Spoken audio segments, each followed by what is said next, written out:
Nossa cegueira, nossa visão. Temos há muito tempo sido cegos, estado cegos. Quando é que enxergaremos? O que é nossa cegueira? Como será a nossa visão? Plenitude desse processo, consciência total desse processo, acho que não há como ter ainda. Mas entender um pouco, algo disso, talvez nos seja possível já agora, estimulando a outros conhecimentos. Vamos tentar isso a partir de Mateus 26, capítulo 26, versículos 46 e 47, em que o evangelista nos diz assim, que Jesus dizia aos discípulos: levantai-vos e partamos, eis que é chegado o que me trai. E estando ele ainda a falar, eis que chegou Judas, um dos 12, e com ele grande multidão com espadas e varapaus, enviada pelos príncipes dos sacerdotes e pelos anciãos do povo. É o momento da traição de Judas, um dos momentos mais críticos e mais impactantes dos evangelhos. Por quê? Como? O que está por trás disso? Nós temos preferido depositar em Judas o símbolo de todo mal. Só que isso não avança. Nós malhamos o Judas em termos simbólicos e em termos reais até pouco tempo atrás, não é? Saímos até aliviados, mas é um alívio alienante, é uma acusação alienante da nossa própria condição. Como então enxergar a traição e enxergar Judas de uma maneira mais profunda e mais produtiva?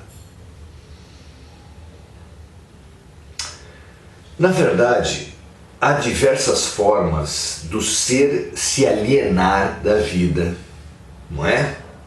O analfabeto, por exemplo, se aliena de uma série de mensagens, já que tanto na nossa sociedade é comunicado, é expresso através da escrita.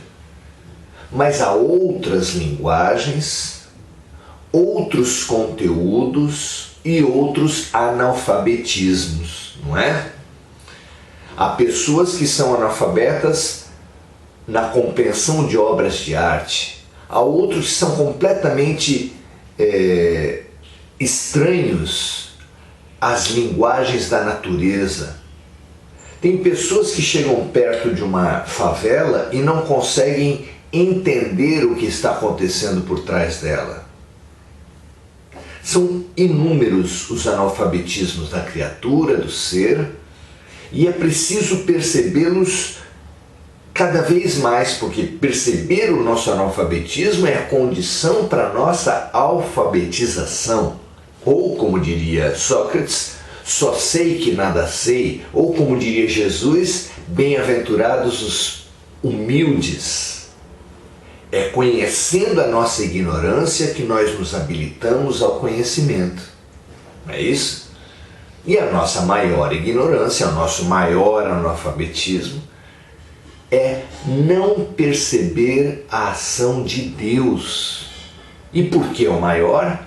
Porque Deus, estando por trás de tudo, não perceber a ação de Deus, que age sobre as nossas vidas através de tudo, é praticamente ser analfabeto de tudo. Como então? O que precisamos fazer? Nós precisamos pelo menos distinguir, pelo menos enxergar a cegueira. O que é a cegueira? O que nos faz cegos? Usando a metáfora mesmo da cegueira, nós podemos imaginar que enxergamos muito pouco da vida, ou quase nada, porque colocamos aqueles elmos que, pensando nos proteger, nos deixam cegos, porque deixam apenas uma estreita faixa para enxergar unicamente o que nós queremos, o que nós enxergamos como importante. É quase uma abstinência do mundo para focar exclusivamente num ponto.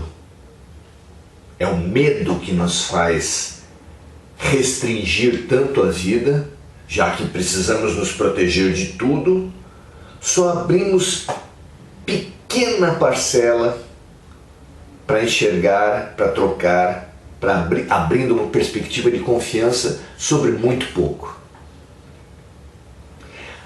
Mas ainda sobre a cegueira provocada pelo medo, nós colocamos outra cegueira, por exemplo, provocada pelos preconceitos. Os preconceitos é como se nós, sobre o elmo, colocássemos ainda diversos óculos, com cores muito diferentes, graus muito variados, uns sobre os outros,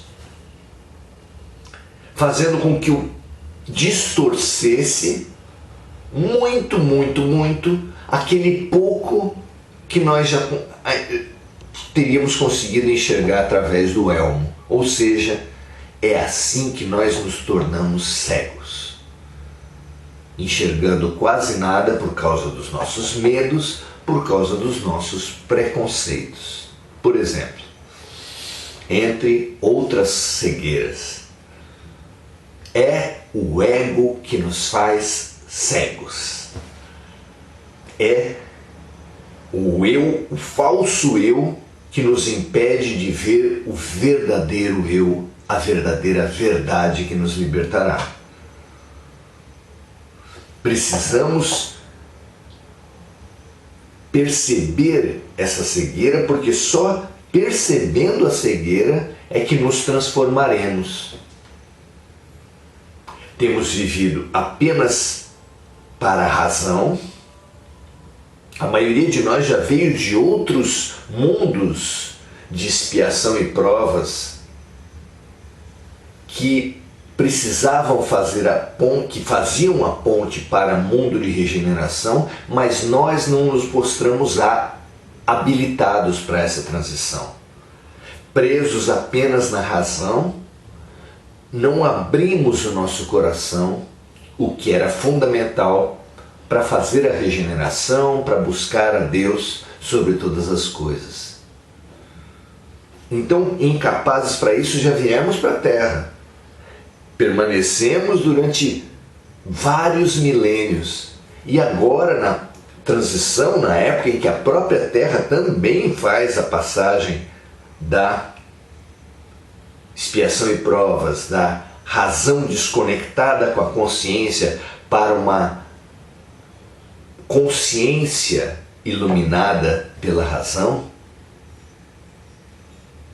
nós também corremos o risco de não nos mostrarmos habilitados, não nos mostrarmos disponíveis novamente. Percebamos isso e ouçamos a voz libertadora vinda, por exemplo, através de Milton Nascimento e Fernando Brant, em Canção da América, quando eles nos dizem: o que importa é ouvir a voz que vem do coração. Ouçamos essa importância de nos deixarmos dirigir por uma fé, por uma fraternidade, por um amor, iluminados, sim, pelo discernimento, pela lucidez, pela consciência, porque esse é o caminho para nós finalmente enxergarmos a ação de Deus nas nossas vidas, a presença de Deus nos outros, a presença de Deus em nós mesmos. Que assim seja, um grande abraço e até a próxima.